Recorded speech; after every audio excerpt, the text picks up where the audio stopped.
We're still hanging around the Fairbanks, Alaska area. There's so much to do here. There really is. In this video, we're going to visit the Fountainhead Antique Auto Museum. We're also going to visit two different gold dredges, gold dredge number 8 and gold dredge number 3. They were two totally different experiences. Stick around to find out why.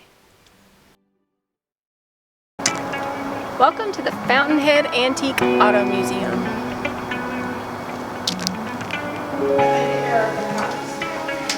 Okay. How much?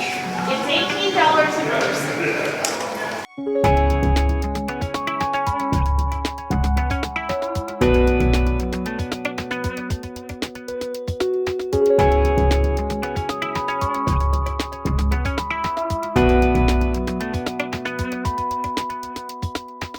So the employee at the front desk said to start at this car over here. It's the oldest one in the collection, and to go clockwise so that we can see them in chronological order. And it looks like that car is from 1898.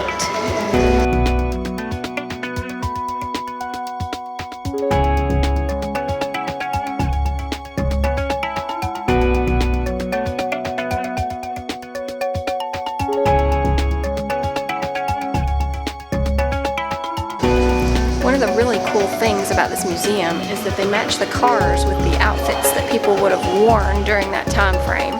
It's really cool.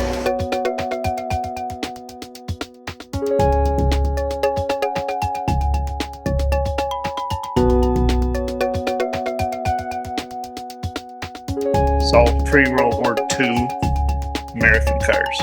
Okay. And then in this building I have two cars that they're the only ones that were ever built. Oh wow. Yeah, which are kind of fun. Wow. And a whole bunch, like the Argo Electric, there's only 2 Argos left in the world. You know, so there's a lot of them, there's only very few left. But a whole bunch that, you know, they're just fabulous old cars. You know.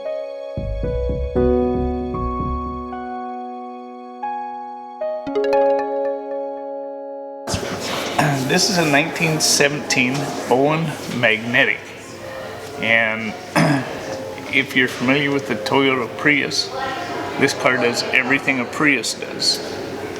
We can drive it on electric, the engine doesn't turn. If we slow down, it uses regenerative braking to slow down. People say, well, why didn't it catch on? Why didn't it keep going? Well, at that time, you could buy a Model T Ford touring car for under $400. This is $3,600. Wow. That was depending on where you were at, but most cities, $3,600 would buy between 4 and 6 homes. Goodness, yeah. Yeah, That puts it in perspective. Kind of puts it in perspective, and that's how I like to compare it. The Fountainhead Antique Car Museum has been amazing. We've really enjoyed our time here. It's been exciting talking with this very knowledgeable staff and getting an opportunity to really absorb the history of the automobile. Even if you're not into cars, ladies, if you're into fashion at all, and old fashion and what it looked like at different eras of time, this is a great place to come. And like I said before, I really enjoy how they paired it with the cars. It kind of brought a human aspect into just looking at restored vehicles. It's an amazing place. I highly recommend it. Well, I just booked us gold dredge tours for this afternoon at 1:45. Awesome. You also get to gold pan, I think, afterward, and there was something else. I can't remember what else it included. Be a good tour. Yeah, should be fun. Oh, a train ride. They take you on a train to the gold dredge. You've been wanting to see a dredge for a long time. Yeah, it should be interesting. Look forward to it. In 800 feet, turn right. Pulling into the gold dredge parking area.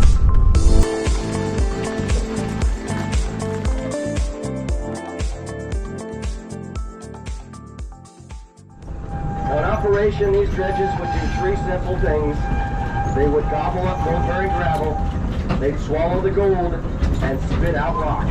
And the business end of this dredge up front here, this big piece of iron poking out the front, is called the digging arm or its digging ladder, and it would be surrounded by a bucket line. Now, as these things would dig, they would do so in a manner that very much resembled the big old giant chainsaw blade. You know how the teeth of a chainsaw cut down into the wood? Well, in this instance, of course, it would be going much more slowly and in reverse, and it would instead be cutting up into the bank of the pond. As each one of those buckets would scoop up a load of gold-bearing gravel from the bank of the pond, each one would then clunk and clang its way up the top of that digging ladder, depositing each load into the mouth of the dredge called its hopper. So as that material would go into the hopper, it would then get swallowed down into the belly of the dredge, into what was called its trommel. This one was scaled up huge. It was 6 feet in diameter, 36 feet long, opened at both ends, laid down at an angle and slowly rotating as it would roll, wash, and tumble all that rock and gravel while simultaneously blasting it with 9,000 gallons of water a minute. Anything smaller than a golf ball would eventually fall through one of those holes in that trommel wall and land into a series of 16 sluice boxes waiting immediately underneath that trommel to capture the gold. So this dredge would operate continuously, 24/7, for 2 weeks. Every 2 weeks, they'd have a scheduled shutdown for about 4 hours for maintenance and to do what was called a cleanup. A special crew would come on board, disassemble the sluice boxes, get their flat shovels out, and begin to scoop that concentrate that had accumulated into a series of lock boxes like this one. Reminds me of a real heavy-duty ammo box. Whole bunches of them. Fill them up full, load them into a series of pickup trucks, and convoy into town. Introduce that concentrate into what was called a retort system, a big furnace. Crank it up to 2,400 degrees Fahrenheit, burning off all the impurities. Lighter metals could float to the surface. They could skim that off as byproduct, and all that would be left is pure molten gold that they would pour into brick molds like this one. Every one of those 60-pound gold bricks, they would then just very simply wrap in some brown paper, tie off with some twine, stick a stamp on it, and mail it to the U.S. Postal Service to the mint in San Francisco. Never lost one of them. Every 2 weeks, they would recover on average about 4,000 ounces of gold. At today's prices, that'd be valued in the neighborhood of $7.8 million every 2 weeks. All right, time to get to work. Let's do it.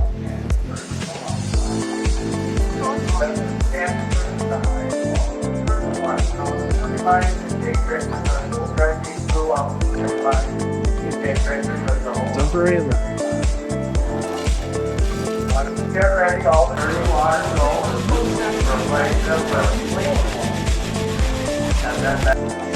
How's yours going?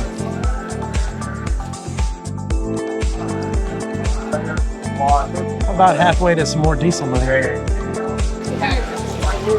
Got some fillers in this pan.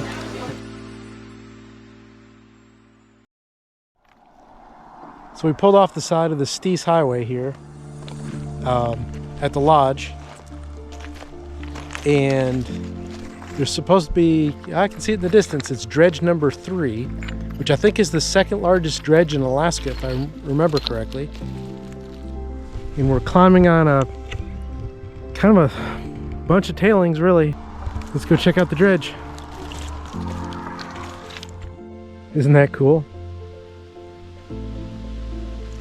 You can definitely tell what it is. Can you see it? Yep. Big. Wow, that is big.